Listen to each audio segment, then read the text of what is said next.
اعوذ باللہ من الشیطان الرجیم بسم اللہ الرحمن الرحیم۔ آج ہم صحابہ کرام کے بچپن کے بارے میں کچھ پڑھیں گے۔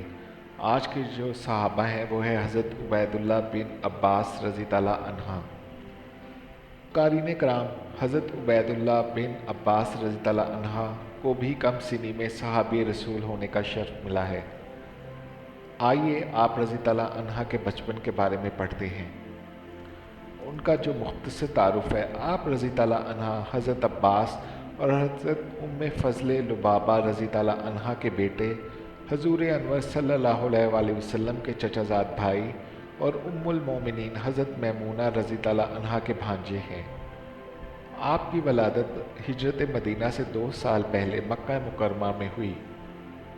آپ اپنے بھائی حضرت عبداللہ بن عباس رضی اللہ عنہ سے 1 سال چھوٹے تھے۔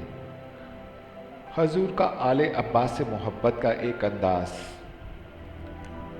آل عباس رضی اللہ عنہ پر رسول کریم صلی اللہ علیہ وآلہ وسلم کی نوازشات بیان کرتے ہوئے عبداللہ بن حارث کہتے ہیں کہ حضور اکرم صلی اللہ علیہ وآلہ وسلم حضرت عباس کے بیٹوں عبداللہ، عبید اللہ اور کثیر کو ایک لائن میں کھڑا کرتے اور فرماتے، جو میرے پاس سب سے پہلے آئے گا اسے یہ ملے گا۔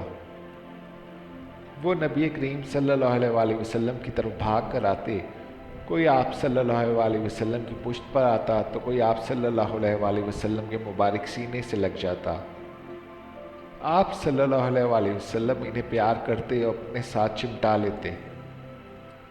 حضور نے اپنے پیچھے سے سوار فرمایا۔ یہ ایک واقعہ ہے۔ ایک موقع پر نبی کریم صلی اللہ علیہ وآلہ وسلم نے آپ رضی اللہ عنہ کو اپنے پیچھے سوار فرمایا۔ اس حسین اور یادگار موقع پر جو واقعہ پیش آیا اسے بیان کرتے ہوئے آپ رضی اللہ عنہ فرماتے ہیں کہ میں سرکار مدینہ صلی اللہ علیہ وآلہ وسلم کے پیچھے سواری پر بیٹھا ہوا تھا۔ ایک شخص آپ صلی اللہ علیہ وآلہ وسلم کی بارگاہ میں حاضر ہوا اور اپنی والدہ کے حوالے سے حج کے بارے میں سوال کرتے ہوئے عرض کی، یا رسول اللہ صلی اللہ علیہ وآلہ وسلم، میری والدہ بہت بوڑھی ہو گئی ہیں، اگر میں اسے سواری پر سوار کراتا ہوں تو وہ سواری پر صحیح طرح بیٹھ نہیں سکتی۔